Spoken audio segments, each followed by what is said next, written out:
지난주에 축복에 관한 말씀을 나누고 난 후에 한 주 내내 이 말씀이 떠나지 않았습니다. 물질과의 불가분 관계를 갖고 있는 자본주의 틀 속에 살아가는 우리에게 있어서 부자가 되고자 하는 강한 열망들이 우리에게 다 있지 않습니까? 그러한 가운데 축복은 소원의 성취가 아니라 약속의 완성이고, 소비가 아니라 생산이며 소유가 아니라 관계라는 기독교적 축복관이 자칫 우리에게 생소하게 들릴 수 있고, 또한 기존 가졌던 축복관과 좀 다른 접근이라서 그곳에서 오는 혼란이 적인 어떤 축복관이 형성되지 않으면요, 우리 마음속에 있는 소유의 길의 심리를 이용한 이방 종교와 이단들이 그 틈을 비집고 들어와 가지고 우리 안에 자리 잡고 있는 탐욕을 건드려서 그곳에 불을 질러서 그릇된 신앙에 빠지는 그런 미신적인 축복관, 그렇지 않으면 재물을 우상하는 만몬의 신앙에 빠져들 수 있으므로 우리는 철저한 기독교적 축복관이 있어야 될 줄 믿습니다. 아멘. 기독교가 말하는 축복은요, 우리의 소원 성취가 아니라 하나님의 언약의 완성이고, 또한 소비가 아니라 생산이며 소유가 아니라 관계라고 하는 사실을 기억하셔서 하나님의 축복 속에 하나님과 올바른 관계, 그리고 여러분 삶을 통하여 축복의 통로가 되시고 하나님의 언약이 여러분 삶을 통해 완성되는 축복의 삶을 사시는 저와 여러분 되시기를 주의 이름으로 축원합니다. 기독교적 축복관과 함께 우리 그리스도인이 가져야 하는 올바른 신앙의 자세가 더 하나 있는데요, 그것이 바로 고난의 이해입니다. 고난의 이해. 그리스도인의 고난의 이해.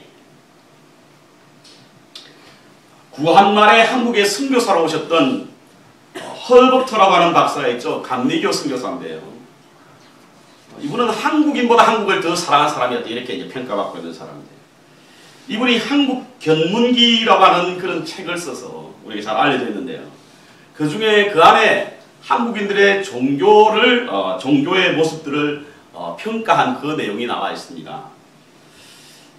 그곳에서 이렇게 기록되어 있습니다. 한국인들은 사회적으로는 삶의 규범을 가르치는 유교를 따르고 있고, 철학적으로는 사색과 명상을 즐기는 불교를 따르지만 고난을 당할 때는 우상숭배자, 곧 미신적이 된다, 이렇게 말을 했습니다. 그리고 한국 사람들의 내면에는 상당히 깊은 이 샤머니즘적인 어떤 자리가 강하게 자리 잡고 있기 때문에 종교의 형태는 다 다르고 그 모습은 다르지만 결국에는 어떤 위기가 찾아오고 고난이 오게 되면 전부 다 미신적이 된다는 이야기예요. 여러분, 각 종교가 갖는 고난에 대한 이해는 다 다릅니다. 여러분, 불교는 생로병사라고 해서 인간이 어차피 이 땅 위에 고난의 삶이다. 그리고 그 고난이라고 하는 것은 바로 욕구의 좌절과 집착이 쏘기 때문에 인식의 어떤 전환만 오면 우리는 충분히 고난을 극복할 수 있다, 이렇게 가르치고 있고요. 유교에서는 사회적인 관계실을 통해서 이상적인 나라를 이루어나가는, 그래서 고난을 극복하는 것은 바로 관계 실현이 제대로 되게 되면 고난을 극복할 수 있다, 이렇게 가르치고 있고요. 샤머니즘, 곧 미신주의적인 어떤 삶을 살아가는 사람들에게는 고난 중에 신을 조종할 수 있다, 이렇게 생각하는 거예요. 신을 조종해서 우리의 고난을 이길 수 있다, 이렇게 보는 것입니다. 자, 보세요. 그러면 불교 신자, 유교 신자, 이런 신자들이 힘들면 사원에 가고 혹은 어떤 유교 회당에 가서 그들의 종교적인 활동을 하지만 고난이 찾아올 때에 그의 모습, 신앙의 모습, 그 틀은 움직이지 않지만 그 마음속에는 어떤 마음이냐, 이 고난을 신을 조종해서 어떻게 극복해봐야지, 이런 생각들을 가지고 있다는 겁니다. 여러분은 어떻습니까? 제가 알기로는 되게 많은 기독교인들도 고난을 이해하고 극복하는 것은 마치 미신적인 어떤 신앙의 바탕을 두어서 부적은 아니라고 할지라도 그 비슷한 것을 가슴에 품고 고난을 극복해볼까 하는 어떤 샤머니즘적인 미신적인 신앙이 우리 한국인 정서 속에 다 있다라고 하는 것입니다.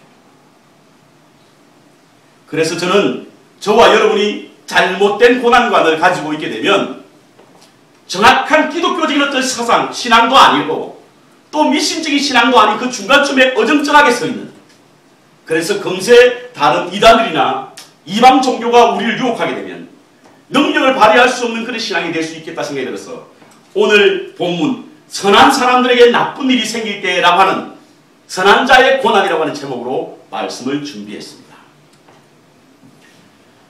기독교가 남기는 고난은 어떤 것인가? 기독교가 말하는 고난은 크게 두 가지로 나눕니다. 그 고난의 유형이. 첫째로 내부적으로 오는 고난이 있고 두 번째 외부적으로 오는 고난이 있습니다. 내부적으로 오는 고난은 바로 개인의 선택과 어떤 결정에 의해서 오는 고난이고 외부적인 어떤 고난은 제도적인 어떤 환경의 구조적 모순 이런 것들 때문에 오는 것입니다. 좀 더 쉽게 말씀을 드리면 내부적으로 오는 개인의 선택과 결정에 의한 고난은 내가 어떤 헌신을 하겠다 해서 그 헌신을 말미암아 있는 고난이 있죠. 그리고 또 내가 잘못하고 죄를 지었을 때 그 심판에 의한 그런 고난이 우리에게 있습니다. 맞죠? 두 번째로 외부적인 고난은 어떤 고난이냐면 예를 들어서 정치, 사회, 경제적으로 우리가 어쩔 수 없이 외부적으로 오는 고난들이 있지 않습니까? 예를 들어서 제3세계가 지금 겪고 있는 경제적 어려움, 독재자들 밑에서 어려움을 당하는 많은 사람들, 이런 사람들은 전부 다 외부로서 오는 고난입니다. 그러니까 내부로서 오는 내가 선택하고 결정한 어떤 것에서 오는 고난이 있고요. 외부적으로 나와의 어떤 상관이 없이 외부적인 어떤 힘에 의해서 내가 고난받는 이 두 가지 고난이 기독교에는 분명히 있습니다.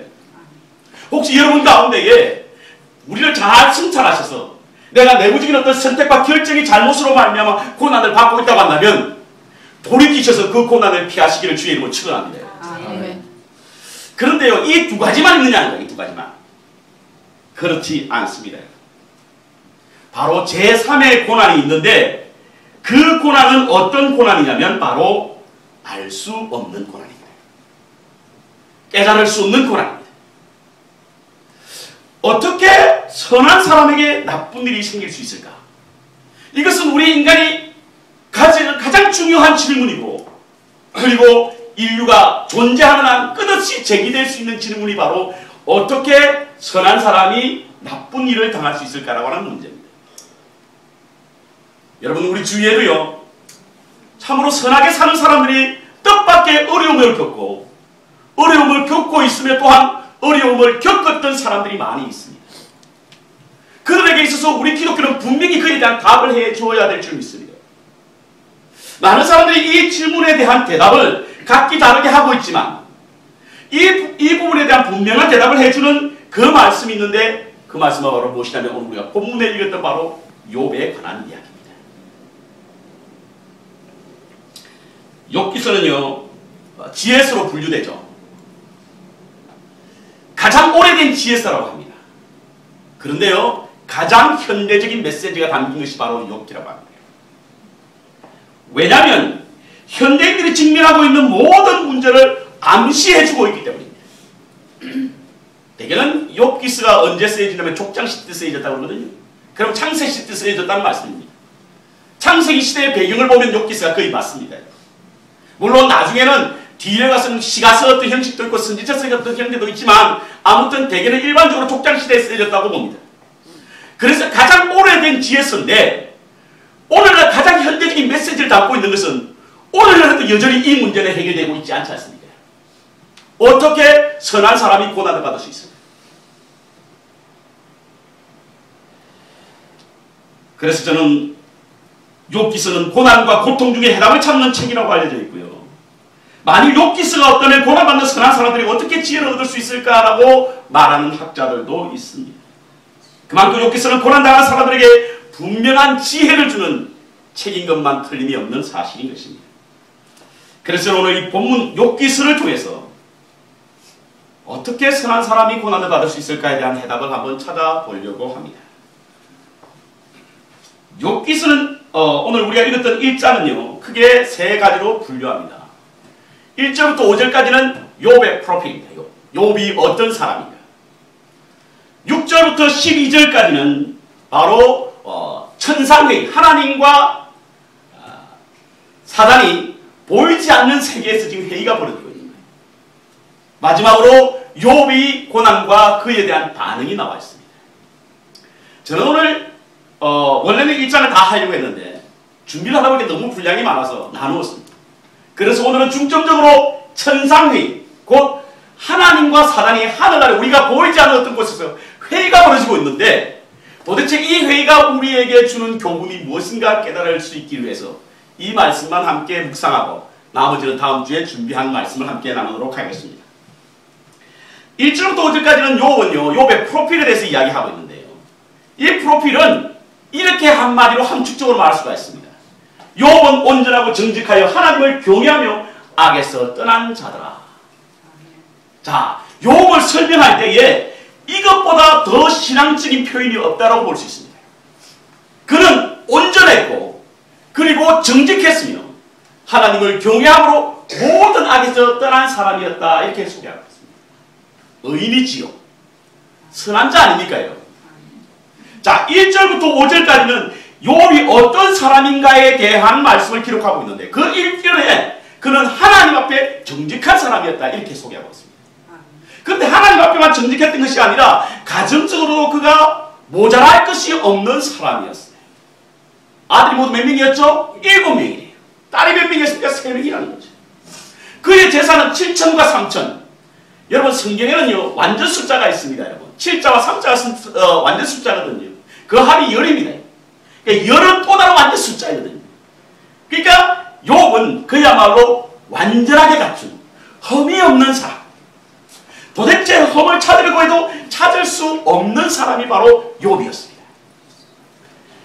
그 시대 사람들은 대개는 고난이 어떻게 오냐면 내가 무엇인가 잘못했기 때문에 그 잘못으로 인하여 인과응보적인 차원에서 그 개념을 갖고 사람들은 고난이 온다고 생각했습니다.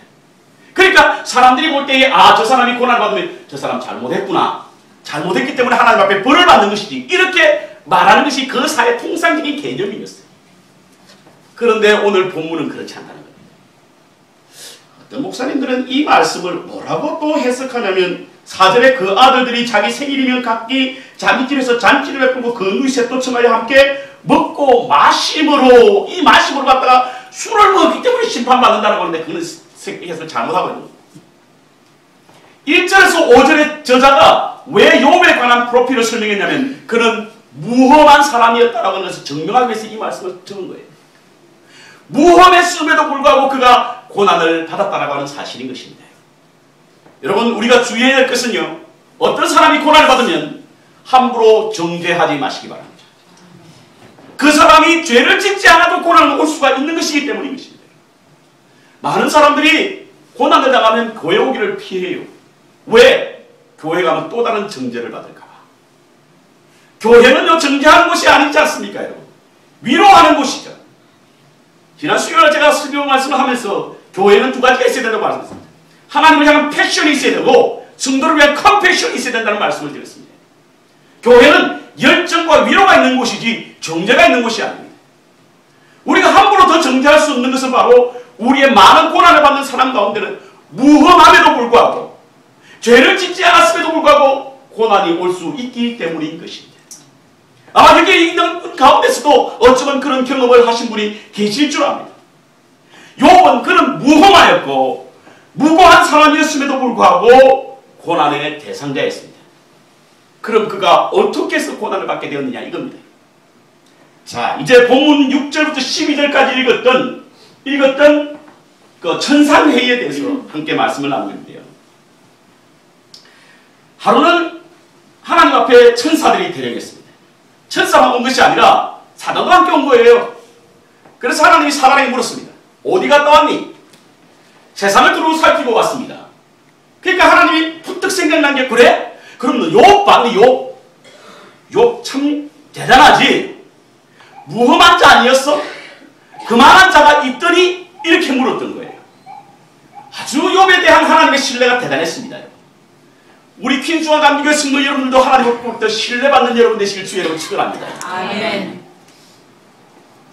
그렇게 신뢰를 받은 욥을 사단은 무엇이라고 말하냐면 하나님, 욥은 틀림없이 믿음의 사람이긴 했지만 그가 까닭 없이 믿음을 가졌겠습니까? 이거예요. 무엇인가 있었기 때문에 믿지 않았느냐는 겁니다. 저는 여기 천상의 회의의 내용은 다음 주에 함께 말씀을 나누겠습니다. 그런데 사단이 하나님 앞에 참소하는 것은 그리고 오늘날 여러분과 저에게 참수한 것은, 믿음이라고 하는 것은 까닭 없이 주는 것인데, 사람들은 까닭이 있고 원인이 있고 조건이 있어야만 믿는다라고 하는 것을 비아냥거리면서 하신 말씀임을 기억해 주시기 바랍니다. 혹시 여러분들은 내가 가지는 믿음이 까닭 없는 신실한 믿음이 아니라 뭔가 하나님이 주시기 때문에 주실 것을 기대하고 믿는다고 한다면 우리는 신실한 믿음에서 벗어난 삶을 살고 있다는 사실을 기억해야 될 줄입니다. 욥은요, 그가 무험하고 무고한 사람이었습니다. 그럼에도 하나님 앞에 신실한 사람이었습니다. 하나님은 그 신실함을 사단에게 말했고, 사단은 그가 신실했던 이유는 바로 그에게 하나님이 무엇인가 보상을 해주었기 때문이다.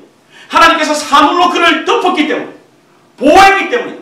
그런데 그 보호가 열려지게 되면 금세 하나님을 저주할 자다 라고 하나님과 내기를 벌였습니다. 자, 내기를 벌이는 장면이 바로 천상계의. 아, 하나님 나라에는 하나님과 사단이 내기를 벌이고 있구나.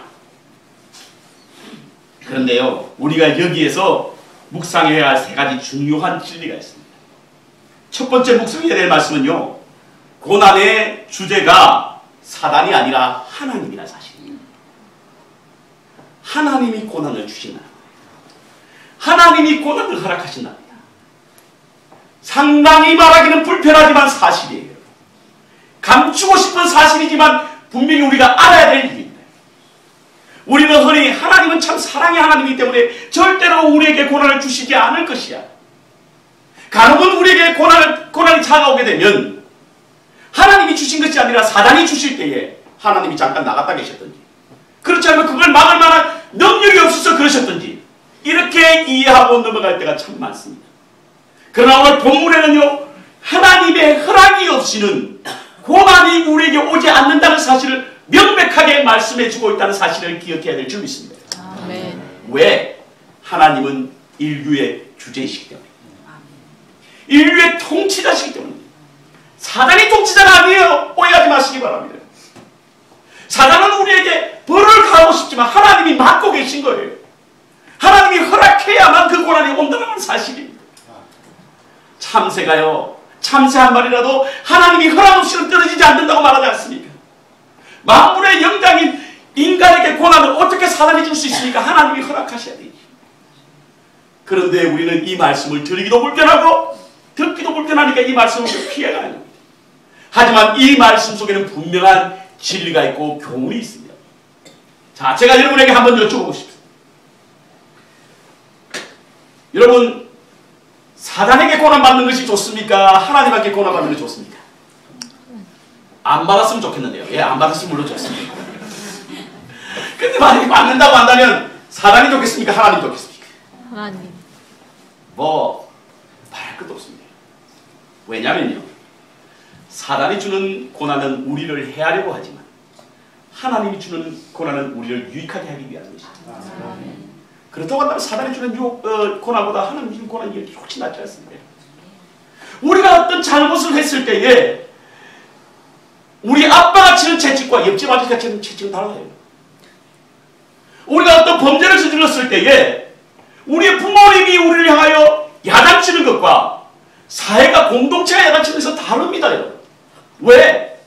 우리 부모가 치는 야단은 우리를 유익히 하지만 공동체가 주는 그 야단은요, 우리로 하여금 벌의 성격이 있기 때문인 것이죠. 오늘 욥이 고난을 당하는 것은 하나님께서 허락하셨기 때문인데 무엇을 위하여? 유익을 위한 것입니다. 여러분, 혹시 지금 이 시간에도 고난 중에 있습니까? 어려움 중에 있습니까? 만약에 하나님께서 주신다는 믿음이 있다고 한다면 여러분을 유익하게 하기 위한 고난인 줄 기억하시길 바랍니다. 이보다 더 중요한 문제가 있어요. 더 중요한 문제가 있어요. 그것은 어떤 것이냐면 하나님이 주시는 고난에는 반드시 하나님의 섭리와 계획이 있다는 사실입니다. 아멘. 우리가 하나님의 뜻을 알 수는 없어요. 하나님 도대체 왜 내게 이런 고난을 주십니까? 어떤 이유로 이것을 주시는지 우리는 알 수 없어요. 그렇지만 분명히 그 뜻이 있다는 사실인 것입니다. 뜻을 모른다고 해서 뜻이 없다고 말할 수가 없는 거예요. 하나님께서는 우리의 고난을 통하여 하나님이 계획하시고 섭리하심이 있다라고 하는 사실인 것입니다. 예수님도 무고하신 분이셨어요. 십자가 달리기 전에 왜 주님이 고난을 할 수만 있으면 내 자를 피해달라고 하는 고난에 관한 기도를 하셨지 않습니까? 그런데 주님께 그렇게 주님이 하나님을 향하여 기도하실 때 하나님이 등을 돌리고 계시더니 십자가 달리고 나니까 하나님의 뜻과 계획을 놓은 인류를 구원하고자 하는 하나님의 승리가 있었던 사실을 알게 되는 것이죠. 아멘. 여러분 지금 고난의 한가운데 있으면요 우리가 하나님의 뜻과 승리를 알 수 없어요. 여러분. 그런데 언제 알 수 있냐면 그 고난이 다 지나간 이후에야 비로소 우리가 깨달을 수 있습니다. 하늘나는 비행기는요 구름 속에 갇혀 있을 때는 그 자신이 어디에 있는지 모릅니다. 보이는 것이 모두 구름밖에 없는 거예요. 그렇지만 그것을 피해서 대기권을 지나고 나면 우리가 구름 아래에 있는 것을 보게 되는 겁니다. 아하, 이 길을 가게 하기 위해서 우리가 이 빛을 지나왔구나. 지금 현재 고난을 받고 있기 때문에 지금 내가 하나님의 뜻과 계획과 승리를 모른다고 할지라도 지나고 나면 그래 그 이유 때문에 하나님께서 내게 고난을 주셨구나 라고 하는 것을 깨닫게 될 줄 믿습니다. 아멘. 여러분 이 사진 보셨어요?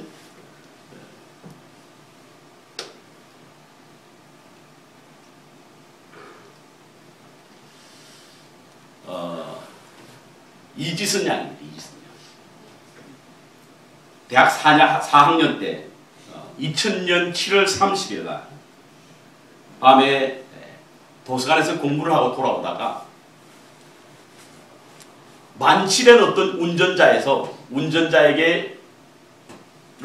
운전자의 추돌 사고로 인해서 그 몸의 반이 3도 화상을 입었던 이지선 양입니다. 여러분 아마 알고 계신 분들이 많이 계실 것이고 저도 여러분 이지선 양의 간증을 들었던 적이 있는데요.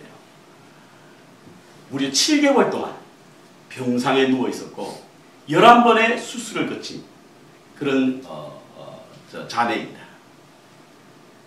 정거가 목사님이 이 사역했던 교회라고 하는 우리가 아마 서울의 믿음의 집이 섬겼던 아마 자매인가 보죠.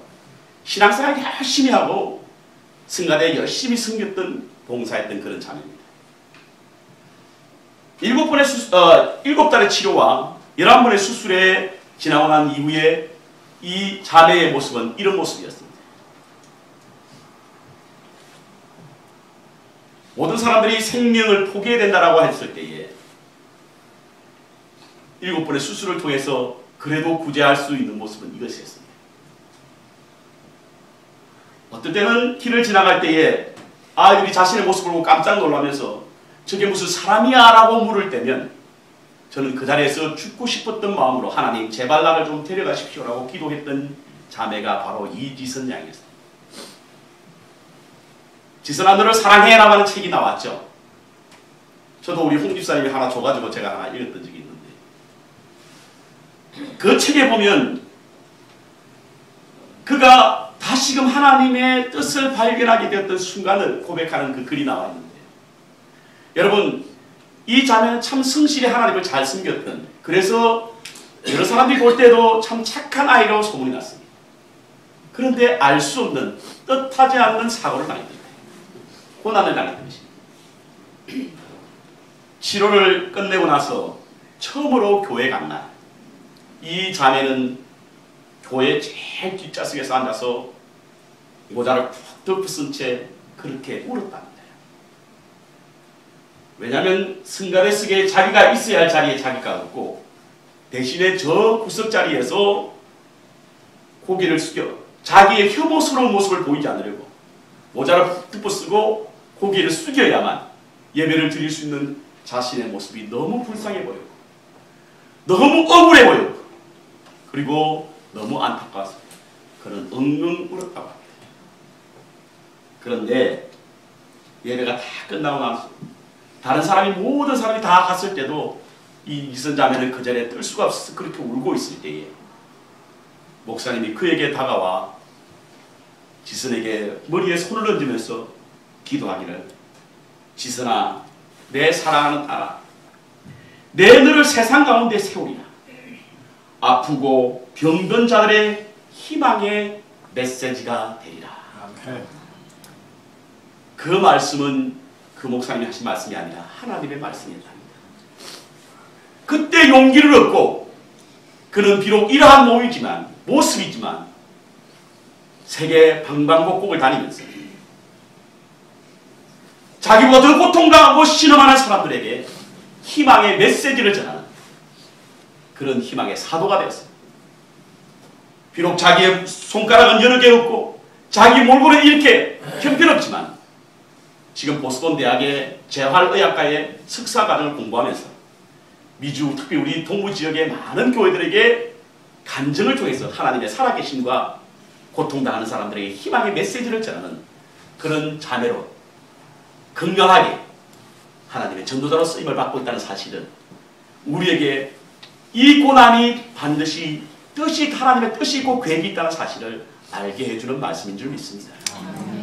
사랑하는 성도 여러분, 지금 여러분 고난 때문에 너무 어렵습니까? 힘드십니까? 그 고난 속에는 하나님의 뜻은 알 수 없지만 분명 그 안에는 하나님의 뜻이 있다는 사실을 기억하시고 고난 속에 하나님의 뜻을 발견하여 내가 고난 중에 주의 율례를 배웠다라고 하는 시편 기자와 같은 신앙의 고백이 여러분의 입술을 통하여 증거될 수 있기를 주의 이름으로 축원합니다. 아멘. 두 번째 이 천상회의가 우리에게 알려주는 교훈은 무엇이냐면 보이는 세계는 보이지 않는 세계에 큰 영향을 끼친다는 사실입니다. 자, 보세요. 욥이 지금 고난과 싸우고 있습니다. 그런데 고난과 이 땅에서 보이는 세계에서 싸울 때에 보이지 않는 세계는 무슨 일이 일어납니까? 사단과 하나님과의 싸움이 시작됩니다. 이것은 우리에게 중요한 의미를 가져다 줍니다. 여러분과 저는 적어도 하나님의 대표자 아닙니까? 대리자 아닙니까? 그러면 이 땅에 싸우고 있을 때 하나님은 뒷짐지고 있는 것이 아니라 여러분들을 안타깝게 쳐다보고 있으면서 제발 그 고난에서 이겨나가기를 간절히 바라고 있다는 사실을 기억해야 됩니다. 아멘. 우리가 고난받을 때 가장 힘든 것은 무엇이냐면 아무도 있지 않음이 가장 고통스러워요. 아마 욥도 그러한 마음을 가졌던가 봅니다. 왜? 욥이라고 하는 이름의 의원은 어디냐면 바로 무엇이냐면 하나님 어디 계십니까? 이 뜻이거든요. 욥이 고난을 받을 때 하나님 어디 계십니까? 라고 찾았던 사람이 바로 욥이에요. 그런데 하나님은 결코 뒷짐을 지고 있었던 것이 아니라 욥이 이 땅에서 고난과 싸우고 있을 때 하나님은 사단과 싸움을 통해서 하나님의 승리의 결과를 부를 수 있도록 그래서 우리가 이 땅에 보이는 세계의 싸움은 하나님 보이지 않는 세계에 큰 영향을 미친다는 하는 사실을 기억해야만 고난 속에 승리를 맛보게 될 줄 믿습니다. 아멘. 여기만 나온 게 아니에요. 예수님 들었던 줄 아십니까? 예수님의 탄생이 여러분 굉장히 평화롭게 보이죠? 천사도 있었고 말구이도 있었고 목자도 있었고 노래도 부르고 굉장히 피스풀하게 예수님이 이 땅에 오셨습니다. 그런데 천상에는 어떤 일이 벌어지고 있는 줄 아십니까? 그것을 알게 하는 것이 요한계시록 12장입니다. 12장. 요한계시록 12장에는요 여러분 그림이 이렇습니다. 이 빨간 것이 용이고 여기 이 사람이 아이를 뵌 여인인데 아이를 뵌 여인과 용이 싸우고 있는 겁니다. 용은요 얼마나 그 힘이 강한지 별의 3분의 1 5억만 개라고 하면 3분의 1입니까? 그 별들은 자기 꼬리에 이렇게 휘둘 만큼 강력한 힘을 가진 용이었는데요. 이 용이 이 여인과 싸움을 하고 있는 겁니다. 싸움. 언제? 예수님이 이 땅에 태어났을 때. 요한계시록을 해석하는 학자들은 다 다릅니다. 목사님들도 다르고요. 그렇지만 동일하게 설명하고 있는 것은 바로 이 여인의 태 속에 뵌 아이가 예수 그리스도라고 하는 사실은 모두들 공감하는 내용입니다. 예수님께서 이 땅에 태어나실 때에 누가는 지상에서 일어난 일을 스케치했습니다. 그래서 말구유에 평화롭게 태어난 예수님을 설명했던 것이죠. 그런데 요한은요 천상에서 무슨 일이 일어났는지를 설명하고 있는 거예요. 이 말씀뿐 아닙니다. 여러분. 예수님께서 제자들을 전도하러 보내실 때에 하늘에서 마귀가 떨어지는 것을 보았다고 그랬죠. 우리의 지상에서 일어나는 일들이 이 땅에서만 끝이 나는 것이 아니라 천상에도 영향을 미친다는 사실을 기억해야 될 줄 믿습니다. 그렇다고 한다면 여러분과 제가 얼마나 중요합니까? 한 사람이 얼마나 중요합니까? 여러분? 사도 바울은요, 디모데후서에 내가 선한 싸움을 싸우고 달려갈 길을 마치고 믿음을 지켰으니 이제 후로는 나를 위하여 의의 면류관이 예비되었으므로 주 곧 의로우신 재판장이 그날에 내게 주실 것이 내게만 아니라 주의 나타나심을 사모하는 모든 자에게라고 말씀하시면서 바로 이 땅 위에 우리가 믿음의 길을 가기 위하여 믿음을 지키기 위하여 달려갈 길을 달리는 우리에게 이러한 일들을 통하여 천상에서 무슨 일이 일어나고 있냐면 보이지 않는 세계에는 하나님의 승리의 계단을 부름으로 이 땅에 수고한 모든 성도들이 하나님 나라에 올 때에 하나님께서는 그 예비한 멸류관을 우리에게 주심으로 이 땅에 수고한 모든 성도들의 위로가 된다는 사실을 기억해야 될 줄 믿습니다. 아멘. 우리의 싸움이, 우리의 영적 싸움이 우리만 있는 것은 아닙니다. 하나님이 지상에서 보이지 않는 세계에서 끊임없이 싸우고 있다라고 하는 사실을 기억하시고 우리가 이 땅에 살아가는 날 동안 하나님 앞에 의로운 삶을 통하여 우리의 승리가 곧 하나님의 승리가 될 수 있는 그런 은혜가 있기를 주의 이름으로 축원합니다. 아멘. 말씀의 결론을 내리겠습니다. 여러분, 욥과 같이 이유 없는 까닭 없는 고난으로 말미암아 어려움을 겪고 계신 분이 계십니까? 요즘같이 경제적 어려울 때 우리에게 끊임없이 도전되는 질문이 하나님, 내가 하나님 앞에 별반 잘못한 것이 없는데 왜 이렇게 어렵죠? 힘들죠? 괴롭죠? 고난이 끊이지 않습니다. 우환이 왜 우리에게 매일 이렇게 다가옵니까? 라고 하는 질문들이 우리에게 있을 수 있습니다. 우리의 기독교에 바른 고난관을 가지지 않으면 어김없이 우리는 세상에 우리를 미혹해 하는 악한 영에 의해서 잠식되어 버리고 마는 것입니다.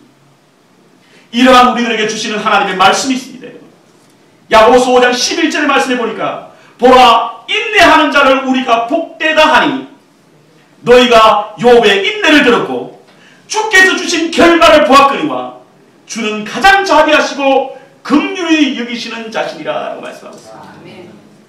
욥의 결말을 우리에게 보여주셨습니다. 다음에 욥에 관한 말씀을 다시 나누겠습니다만 욥은 고난을 잘 극복했고 그리고 극복함으로 말미암아 그가 귀로만 듣던 하나님을 눈으로 보게 되었고 하나님의 귀한 섭리와 계획을 함께 나누게 되는 축복을 경험하게 되었으니 그 결말의 아름다움을 너희들이 알고 이 땅 위에 고난받는 너희들이여 인내하며 그를 이기라 라고 말씀하고 있습니다. 아멘. 베드로서 2장 19절에 보면 애매히 고난을 받아도 하나님을 생각함으로 슬픔을 참으면 이는 아름다우나 라고 기록하고 있습니다. 그렇습니다. 까닭없이 받는 고난의 대차는 성도의 인내의 자세를 여기서 말하고 있는 것입니다. 까닭없는 고난에는 반드시 하나님의 뜻과 승리가 있다는 사실을 기억해야 될 줄 믿습니다. 이는 우리를 유익해 하시는 뜻이요 또한 우리를 통하여 하나님의 승리와 계획을 이루시고자 하는 뜻이 있기 때문인 것입니다. 뿐만 아니라 보이는 우리의 세계에서 고난은 보이지 않는 세계에 큰 영향을 미친다는 사실을 기억하시고 여러분 한 사람 한 사람이 하나님 나라의 참으로 소중한 존재임을 기억하셔서 하나님의 대리자로서 이 땅의 고난을 잘 극복함으로 고난 가운데 믿음을 잘 지켜 하나님 앞에 신실함으로 주께 영광을 돌림으로 우리 가운데 역사하시는 하나님의 승리를 우리 외의 삶을 통하여 증거하고 나타낼 수 있는 고난의 승리자가 되시기를 주의 이름으로 축원합니다. 아멘. 찬송가 471장